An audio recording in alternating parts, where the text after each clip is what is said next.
Bonjour à tous, bienvenue sur Enzo TV, je suis Enzo Foucra, c'est un plaisir de vous retrouver au REM Gym pour la suite de ce dossier dédié aux erreurs les plus fréquemment commises en salle. Encore une fois, loin d'être une liste exhaustive, ces erreurs, si elles ne sont pas corrigées, risquent non seulement de saboter votre progression en termes de développement musculaire, mais risquent également de devenir les causes d'éventuelles blessures. Alors aujourd'hui, nous allons nous attaquer à un très gros morceau, il s'agit du dos. Et bien écoutez, sans plus attendre, on va attaquer ce programme. A tout de suite.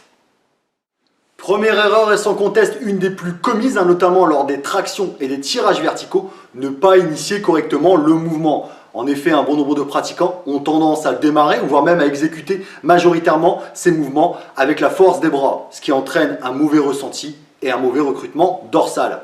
Je vous rappelle que lorsque vous effectuez un tirage vertical ou une traction, le mouvement sera initié non pas par vos bras, non pas par vos dorsaux, mais par vos omoplates. Ce sont d'ailleurs eux qui nous permettent ce mouvement vertical. Donc avant même d'amorcer votre flexion de bras, et ceci afin de vous garantir un bon recrutement des dorsaux, veillez à effectuer une rotation interne de vos omoplates, de manière très simple, en baissant vos épaules, avoir cette volonté de tirer les omoplates un maximum vers le bas, comme si vous vouliez les glisser dans vos poches arrière. Donc mon conseil pour corriger cette erreur se résume en quelques mots. Les scapular pull-ups, les tractions scapulaires. Cet exercice que j'ai présenté sur la chaîne, en compagnie de mon ami Frédéric Monpeau, qui est à mes yeux véritablement indispensable, et c'est très rare que je dise ça, puisqu'il va vous apporter plusieurs choses. La première, c'est une forme d'apprentissage, de sensibilisation quant à la bonne initiation de ces mouvements, et ceci afin de vous garantir une efficacité de travail maximale. La deuxième, c'est une amélioration de vos performances, de par le renforcement des muscles périphériques de ces omoplates, en l'occurrence les trapèzes moyens, les trapèzes inférieurs et les rhomboïdes. Renforcement qui va améliorer grandement votre transfert de force. Et vous verrez qu'une fois bien initiés, ces mouvements ne vous sembleront plus du tout les mêmes et ce sont vos dorsaux qui vous remercieront. Deuxième erreur commise cette fois-ci durant les mouvements de rowing, donc par exemple du tirage poulie basse, du rowing à bras haltères, du rowing T-bar et j'en passe, ne pas tirer les épaules en arrière. Effectivement, vous êtes très nombreux à effectuer cet exercice uniquement à la force des bras, c'est-à-dire qu'on assiste à absolument aucun mouvement d'épaule. Sachez que vous ruinez complètement vos efforts. Je vous rappelle que tous ces mouvements de rowing ont pour principale vocation de travailler l'épaisseur du dos. Bien sûr, vos dorsaux vont être sollicités, mais principalement les trapèzes moyens. Trapèzes moyens dont la fonction motrice est l'adduction des omoplates, c'est-à-dire le fait de serrer vos omoplates. Donc vous l'aurez compris, si durant vos rowing vous ne tirez pas vos épaules en arrière, vous ne serrez pas vos omoplates, vous passez complètement à côté de l'objectif de travail. Donc mon conseil, c'est que dès le début du mouvement, tirez les épaules, tirez les coudes un maximum vers l'arrière, le tout en serrant fortement les omoplates. Et sur la phase excentrique, veillez à décrocher légèrement l'épaule vers l'avant, et ceci afin d'étirer tous les muscles sollicités. Gardez bien à l'esprit que c'est ce mouvement tiroir de l'épaule d'avant en arrière et le fait de serrer vos omoplates qui va conditionner et vous garantir un bon travail musculaire.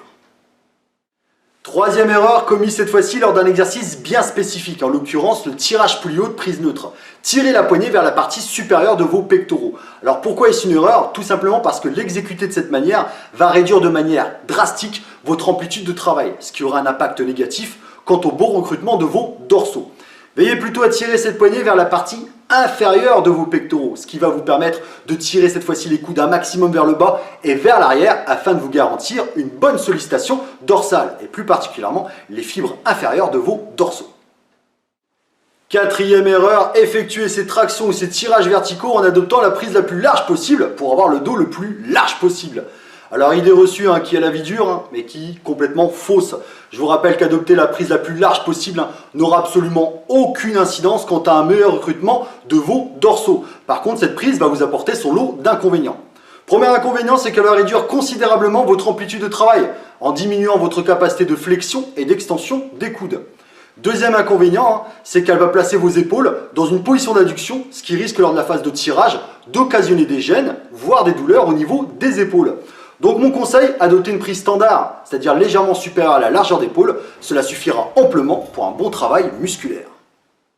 Cinquième erreur, on retourne du côté des rowing et plus particulièrement du tirage poulie basse, se pencher en arrière lors de la phase concentrique. On a tous déjà commis cette erreur qui traduit généralement une charge de travail beaucoup trop élevée, mais cette surestimation de capacité, voire cet excès d'ego, va avoir son lot de conséquences. La première, vous l'aurez compris, c'est de risquer de se blesser au niveau du bas du dos. La deuxième, c'est de passer complètement à côté du travail. En effet, vous allez utiliser l'élan, vous n'allez pas bien cibler les muscles sollicités, mais en plus, vous allez faire intervenir des muscles d'assistance. Donc mon conseil, c'est que gardez le dos constamment droit Bien sûr, on tolérera quelques degrés d'inclinaison, et ceci afin de favoriser le raccourcissement musculaire, qui, je vous le rappelle, est une composante essentielle à un bon développement. Sixième erreur que je vois encore trop souvent en salle, ne faites plus de tirage nuque.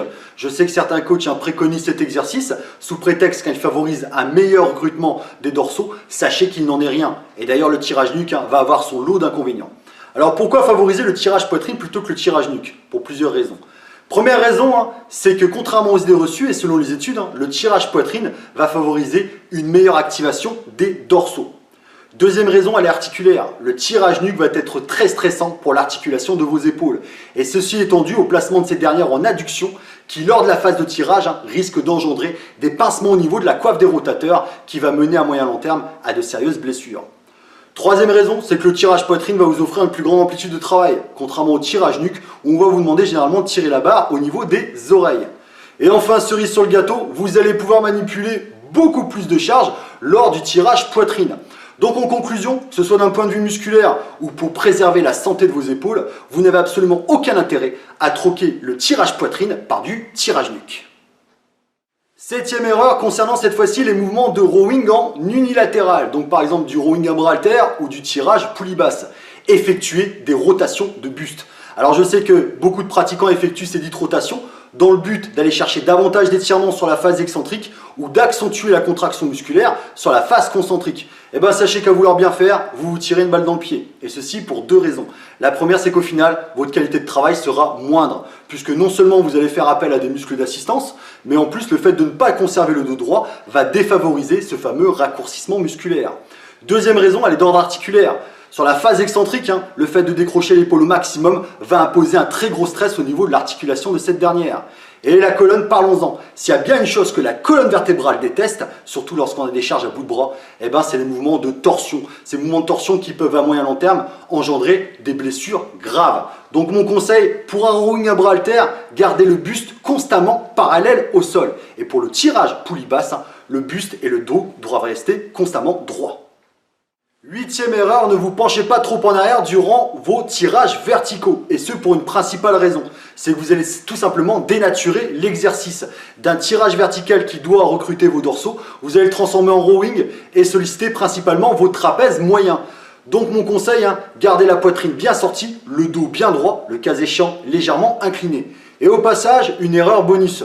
Sur la phase excentrique, veillez surtout à ne pas tendre complètement les bras, sous peine de soumettre vos triceps à un étirement trop intense, surtout si vous utilisez des charges lourdes, ce qui peut occasionner quelques petits bobos. Donc le mot de la fin sera de continuellement maintenir une très légère souplesse au niveau du coude, un léger flex. Et voilà qui conclut cette vidéo sur les erreurs à absolument éviter durant le travail du dos. La prochaine fois, on abordera le cas des épaules. Voilà, je vous invite à aller sur mon site internet enzocoach.fr si vous voulez bénéficier d'un coaching distance, que ce soit en termes de plan alimentaire ou de plan d'entraînement personnalisé. Le lien du site sera en description de la vidéo. Je tiens également à remercier mon partenaire Prozis qui vous offre une réduction de moins 10% sur chacune de vos commandes et ce en permanence avec le code qui s'affiche dès à présent. Donc merci à eux et merci pour leur confiance. Et enfin, je remercie mon sponsor Inici qui est une société qui développe des applications mobiles de coaching ultra personnalisables et sous abonnement. Pour de plus amples informations, vous aurez également un lien en description de la vidéo. Voilà, cette vidéo est terminée. J'espère qu'elle vous a plu. Si c'est le cas, n'hésitez pas les amis, abonnez-vous à la chaîne et mettez un petit pouce bleu. Ça fait toujours plaisir, ce petit signe de soutien. Quant à moi, je vous souhaite à toutes et à tous de très bons entraînements. On se retrouve très bientôt pour une nouvelle vidéo. Vous étiez sur Enzo TV. Je suis Enzo Foucra. Bye bye les amis. Ciao, salut.